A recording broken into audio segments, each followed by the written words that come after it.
I want to share a story that was shared with me.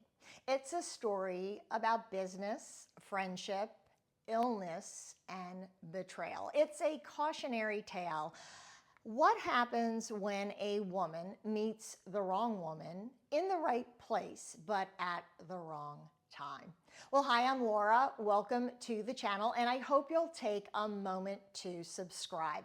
About a year and a half ago, I was speaking at a women's leadership event, and I was in the middle of writing my second book, Where the Mean Girls Go. And so I shared with the audience that I was looking for stories from women, good, bad, and ugly, about their relationships with other women, whether it was friendship or whether it was business. Well, later in the evening, a woman came up and introduced herself to me and asked me if I had time to hear a pretty incredible story. Well, I was intrigued, so of course we went down to the coffee shop, and for about an hour and 15 minutes she shared this story with me, and I've written more extensively about it in the book Where the Mean Girls Go, but today I want to share some highlights. So this story happened to this woman almost 20 years ago when she was in her 40s. She had had a corporate career, decided corporate America wasn't for her, so she'd gone back to school and decided to start her own business. And she said she knew from the get-go the business was all about her. It was pretty much a one-woman shop. She had an assistant. She had rented some small office space, but it was the kind of business where she would be building the clientele, but she would also be looking for complementary businesses that could work with her to close deals.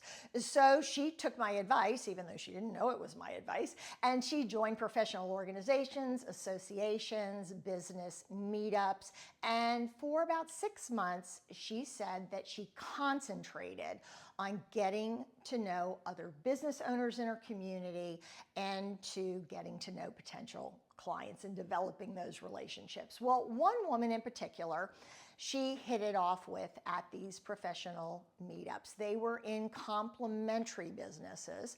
And after a couple of months of getting to know each other through these, networking events, they had the opportunity to work together on a deal. And the gal I was having coffee with shared that it was so professional, that this woman did everything that she needed to do. She was on time, dotted every I, crossed every T, and that both women had the same style and the same sense of customer service.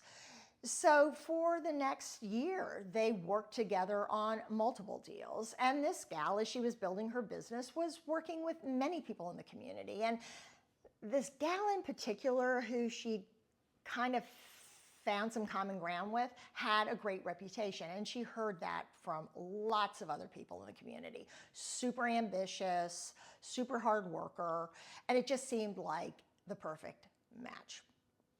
So more and more time goes on, and as sometimes happens, they run into the client from where. And she said it was months of stress. It was very emotional. They were constantly on the phone, emailing, texting, trying to get this business deal closed with this incredibly difficult client. And they finally closed the deal and decided, let's go out and celebrate. And as she's sharing the story with me at this point, she says that looking back, that night changed everything. They went out and had a glass of wine, and they crossed that boundary from being strictly colleagues to becoming friends, starting to get to know each other and connecting in a different way. It eventually led to lunches and dinners and family events and really getting to know each other on a much more personal level. They continued to do business together, had tremendous success. And again, this went on, she said, for over a year. So now these women are 3.5 years into their relationship that started as business and now has become not only business, but friendship. And then the woman shares with me that she got terrible medical news. She was very ill. She was facing surgeries. She was facing treatments. She was facing the fight of her life. And she did everything in her power that she knew to do. She reached out to her accountant. Obviously, she reached out to all her family members. She talked to her pastor. They met with an attorney. They came up with a budget. They came up with a plan because at this point, she was the primary breadwinner in her home. She was married, had 2 children. She said once she felt like she was in a good enough headspace to share her illness with friends, the first person she called was this gal that she had been doing business with who had become her dear friend over the course of 3 years. She said it couldn't have gone better. The woman told her everything she needed to hear. She put her arm around her. She promised to help her walk through it. She told her not to worry about her company, that she would continue to close deals if the woman was not feeling well, if she had a doctor's appointment, that they would walk this together. And so this gal is ready for battle. But she said she was emotionally drained, as you can imagine. She was scared. She was worried that she wouldn't make it. She was afraid for her family. She was afraid for herself. She was drained. And over the next 6 months, she poured all of her energy into beating her illness, and this other gal handled all of their business. And the commission checks were coming in. Things seemed to be going normal. She said she did at one point start to notice that her friend group, all the moms that said, hey, we'll drop off food, we'll stop by to see how you're doing, all of a sudden that seemed to really start to slow down. But she didn't think twice about it. Many people go through that. You find out you're seriously ill and people you thought were your friends kind of scatter. And she'd heard that. She thought that's exactly what was happening. And honestly, she didn't have the bandwidth to worry about it. But what was happening, unbeknownst to her, is that this other woman was slowly and methodically poaching her friends, poaching her clients. She became the center of this woman's universe without the woman knowing. She told people not to call her. She told people not to stop by. She said that it was a burden, that it was bothersome, that she was very sick, and she really didn't need the interruptions.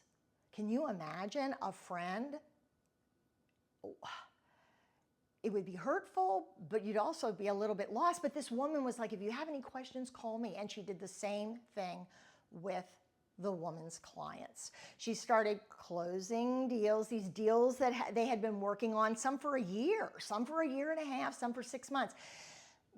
But she didn't share what her friend was going through. She just acted that she was the one-woman show and she was handling everything. And the next time you need someone, just call me directly. And next thing you know, she had taken over her business. And the woman sharing her story with me said that she knowingly handed over more and more because her friend was following through. The commission checks were coming. Things hadn't really, yes, things had slowed down, but things hadn't really skipped a beat. She was worried about her business and losing her business because she wasn't there massaging it and building new clients, but she could not handle anything else. She just needed to get through this and get healthy. The other woman knew that she had time, the time to be methodical, the time to be intentional. And unfortunately, this woman had moved all of her business files, all of her paperwork. I mean, this was back in the day where paperwork was paperwork. And there wasn't as much, everything's digital now. It wasn't that way then. And she gave this woman everything. Everything had been moved into this woman's office. She no longer had her own place. And so as she started to feel a little bit better and could actually go into the office, that was when she realized that things had gone very wrong. She drove to work one morning and no one was there. She put her key in the door like she had before, and the door didn't open. She tried to reach her friend by text. She called. She sent an email. She sat out in the parking lot waiting for someone to show up, and she never heard from the woman again. She said that evening she got a text message from the woman's attorney. She had lost everything. This woman had taken her business. She'd taken her clients. She'd taken some of her friends and made them her own. She had methodically planned every step. And she had turned around and shared this woman's clients with other associates, with other, complementary businesses, and started doing deals with other people. The woman lost her business. She lost her house. She lost her marriage. She lost everything. Thank goodness she had her health. And over time, she was able to rebuild her life. She started a new company. She said she is now so much more successful than she was back then. She's remarried many years later, has a good relationship with her children. But the point that she wanted to make, because she tells the story with a sense of ownership, a little bit of embarrassment, a little bit of why me. But at the end of the day, she said so much good came out of it after several years had gone by, because she realized that she had to have checks and balances. And she said the one message she would give to anyone is make sure that you always have backup people and a backup plan. And those backup people need to be mentors, not people that you're friendly with already, that you go to, to share where you're going on vacation or, where you went to dinner. No, these are people you only go to when you have something, whether it's a big business decision, whether it's a big personal decision. These are people that you only tap into their expertise when you need someone to take off your rose-colored glasses and tell you the truth. We often forget that we have those people in our life, and we forget to use them because sometimes we just can't deal with it. In this woman's case, she was frazzled. She had no more to give. But even she said, I could have picked up the phone and called any of those people that I met with when I found out that I was ill, and they would have steered me in the right direction. Make sure that you have a couple of people in your life that you know will always tell you the truth, whether it's too good to be possible or potentially a disaster. Make sure you keep those relationships and value them for the advice that they give you. Well, thank you for stopping by the channel. I hope you'll subscribe, and I look forward to seeing you next time. Take care.